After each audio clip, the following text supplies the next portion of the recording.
Hello YouTube family, સ્વાગત છે તમારું નવા બ્લોગમાં। કેમ છો બધા? મજામાં? હું આશા કરું છું તમે બધા મજામાં હોય। તો આજે તો જો મારા કાકી એક નવું બનાવે છે, યુનિક બનાવે છે, તો ખાવાનું બનાવે એ તમે જોઈજો શું બનાવે છે। અને વિડીયોમાં જો ન હોય તો લાઈક છે, સબસ્ક્રાઈબ કરવાનું ભૂલતા નહીં। જો એ બનાવે છે પણ ખીરું હવાનું બનાવી નાખ્યું છે, પણ હું તમને કહી દઉં અત્યારે હું બનાવે એ ઢોસા બનાવે છે। એ જો હવાનું ખીરું બનાવી નાખ્યું હતું ને અત્યારે બધી જો દાળની કરી નાખ્યું છે, તો હું તમને એ દેખાડવા જઈશ। અને જો અત્યારે આપણે નિશાળેથી આવતા રહ્યા છીએ, આપણે જો નિશાળેથી આવતા રહ્યા છીએ કેમ કે આપણે નિશાળે આવીને 10મું ધોરણ છે અને બોર્ડની પરીક્ષા આવે એટલે બધું વાંચવાનું એવું બધું લખવાનું ને એવું બધું બાકી હોય ને એટલે બ્લોગ નહોતો બનાવતો, અને આજે બનાવું છું કેમ કે આજે મારે કાકી યુનિક બનાવે ઢોસા બનાવે છે। અને આ બાજુ જો મારા મમ્મી છે એ ગોળ ભાંગો છે, કેમ કે મને ગોળ ભાવે ને એટલે એને ગોળ ભાંગો છે। જય માતાજી, જય શ્રી કૃષ્ણ। જો ગોળ ભાંગું ગોળ લાવે તમારા રસોને બહુ ગોળ ભાવે। હા, જો આ બાજુ ગોળ ભાંગી નાખવામાં મમ્મી એ ફૂટી રહ્યો તો નીચે અમે રેખા રહે ને એ ઢોસા બનાવે છે, આજે ઢોસાનો પ્રોગ્રામ થયો। અને આ બાજુ જો અલગ અલગ ઝાડવા છે, કેમ કે મારા મમ્મીને હે ને એમને ઝાડવાનો બહુ શોખ છે। અને જો આ બાજુ ઝાડવા છે અલગ અલગ ગુલાબની બધું છે, જો આ બાજુ ગુલાબનું ઝાડ છે। અને આ મોટું જો તમને દેખાય છે ને ઈડિયું, જો ઈડિયું આ મોટું દેખાય તમને કેનું ઝાડવું ખબર છે? એ ડ્રેગન ફ્રૂટનું છે। એ જો મમ્મી છે ને કઈટકો ડ્રેગન ફ્રૂટનું લાયા હતા ને તો એ ઉગ્યો છે। એ ઉર્ધનભાઈ ગયા હતા ને ત્યાંથી લાયા છે ડ્રેગન ફ્રૂટનો છે, એટલે એમાં ઉગશે એવું લાગે છે મને। અને જો એ મોટું એ થતું છે, અહીંયા પહોંચ્યું હોય જુઓ। અને આ બાજુ જો અલગ અલગ ઝાડવા છે, અને આમાં જો મરચા વાયા છે, મરચા અને કોથમેરી જો આમાં મરચા થયા અને કોથમેરી ન થાય। આ બાજુ છે ને એ આ બાજુ છે ને આ બાજુ એ કોથમેરી વાળી ને ઓલી બાજુ જો આ મરચા ઉગ્યા છે। અને આ બાજુ એ મારા મમ્મીએ દેખાડ્યું ને તમને એ ફૂલનું ઝાડ છે, અને આ બીજા પીળા ફૂલ થાય એમ કે, અને એની પાસે મોટા પાંદડા છે ને એ ઓલા પાંદડાનું છે, મોટા પાંદડા થાય એ વેલ થાય મોટી, એટલે વેલ થાય ને એટલે આપણે અહીંયા બધે લગાડી દેવાની વેલ। અને આ બે વેલ છે, અને આ એક વેલ થાય પણ એ અત્યારે ફૂલ ને એ જ આવ્યું છે। આ વેલ જ છે પણ એમાં ખાલી ફૂલ ને એ આવ્યા ને। આ બાજુ લીમડા મીઠો લીમડો છે એ બધો બહુ ઈગો છે જોવો। અને આ જો પીળા ફૂલ થાય એના છે, અને આ લીમડો ને એ બધું છે જુઓ। આવું ક્યાંક છે અમારે અહીંયા જો સામે છે, અને આ બાજુ છે। જો કાકીના ઘરે આવી ગયો ને આ બાજુ જો કોથમેરી છે એ મોરીના રાખેલી છે। અને આ બાજુ જો આમાં છે ખીરું, જો આ ખીરું હોય ને એ જો પાપાને લાયા એમને હાટું એ છે। અને આમાં ક્યાંક બીજું કંઈક છે એ પૂછી જો। આપણે આમાં જો ઢોસાનું ખીરું છે, અને એક આ બહેણી પડીને આમાં ખીરું છે જો। અને આ બાજુ જો હે ને ઓલો માવો બનાવવાનો હોય બટેકાનો, એટલે એ માવો તૈયાર કરીને રાખવાનો હોય। અને આ બાજુ જો બટેકા હે ને ફોલીને રાખ્યા કેમ કે માવો બનાવવાનો। અને આ બાજુ જો હળકો છે એ કેમ એવું કરે બાઈફો દાળ વઘારવા, જો આ જો હળકો બાફીને રાખ્યો હોય દાળ વઘારવા, અને આમાં દાળ બફાય। ફેમિલી ઢોસાનો પ્રોગ્રામ છે, જમવા આવી જાય જો બધાય। અને આ બાજુ જો માં કાકીએ અલગ જ કર્યું, દાળિયાની ચટણી બનાવીએ। અને આ બધા મસાલા ને એ બધું છે, જો આ દાળિયા છે એને ચટણી બનાવી છે મારા કાકીએ। જો આના ઢોસાનું બધું બનાવવાનું છે એટલે બનશે।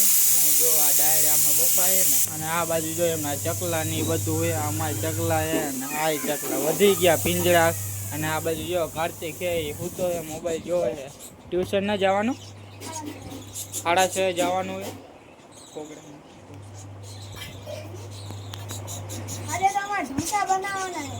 કોણ બનાવશે?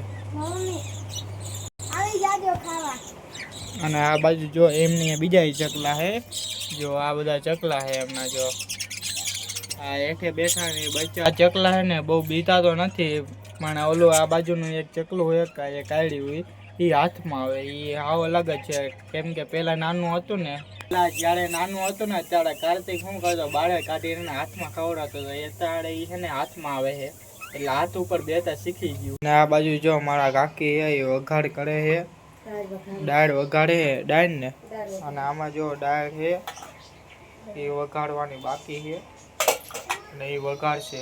અને આ બાજુ જો મરચા ટમેટા ડુંગળી અને આ બાજુ બટાકા ફોલેલા બધું દાળ એટલે વઘારવાની એ દાળમાં નાખવાનું હોય। અને આ બાજુ લસણ ને આ બાજુ જો સૂકા મરચાં ને લીમડાના પાંદડા અને બીજા સૂકા પાંદડા ને બધું નાખવાનું છે, રાઈ ને બધું એના કાકી. અને ઓલા બાફેલા બટેકા હે આડિયા જુઓ. ફાઇનલી જો તો મારા કાકી દાળ વઘારશે. ફાઇનલી આ બાજુ જો બટેકાનો માવો મસ્ત બનાવી નાખ્યો અને આપણે ચાખી લીધો, મસ્ત બન્યો છે.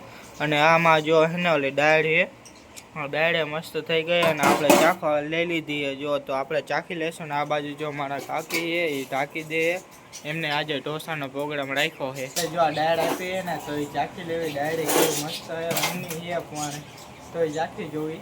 અને એમને જો ચૂલો હેઠે લીધો, કેમ કે આપણે ઊભા ઊભા ઢોસા ન બનાવીએ એટલે હે ને આપણે બેન બનાવશે કાકી, એટલે એમને હે ને હેઠે લઈ લીધો છે ચૂલો. તો જો આપણે ચાખી લેવી કેવી બની. હે તો મસ્ત પણ ઊની લાગી છે. આપણે ઠરી જાય પછી પી લેવી, મસ્ત હે ચાખી.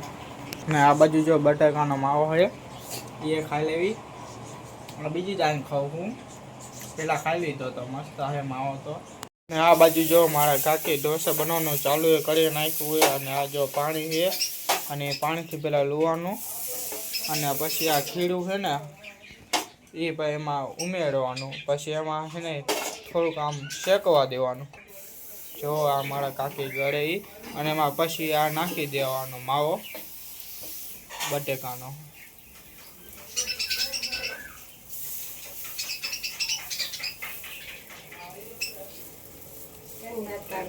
અને આ બાજુ જો મારા કાકી હે ને 2-3 કરી નાખ્યા છે, 3 કરી નાખ્યા ઢોસા.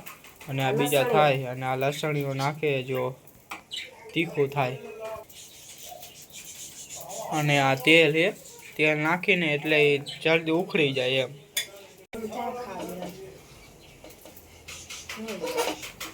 અને આ બાજુ જો મારા કાકી એનો ઢોસા બનાવવાનું ચાલુ કરી નાખ્યું છે. 3 બનાવી નાખ્યા ને એક બીજો બનાવે છે.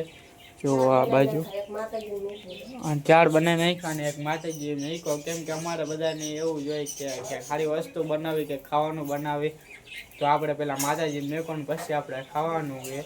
અને આ જો બનાવે છે, ચોથો બનાવે છે. અને આ બાજુ જો બટાકાનો માવો છે.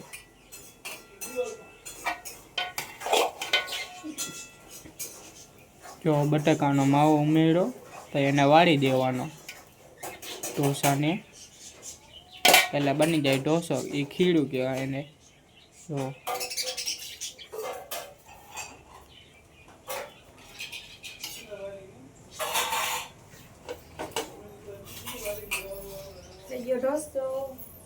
ફાઇનલી જો તો ઢોસો મસ્ત તૈયાર થઈ ગયો હે. જો આ બાજુ મને ઢોસો આપી દીધો. અને તો આપણે એના ચાખી લેવી કેવો બન્યો હે ઢોસો. જો આ ઢોસો હે તો આપણે ખાઈ લેવી.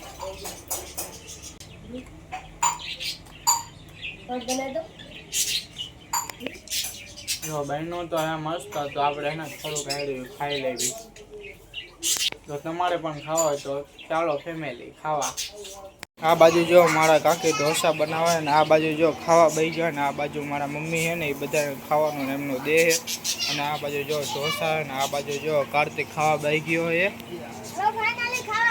બેઠા. આ બાજુ જો મારા પપ્પા છે અને આ બાજુ મારા મમ્મી છે.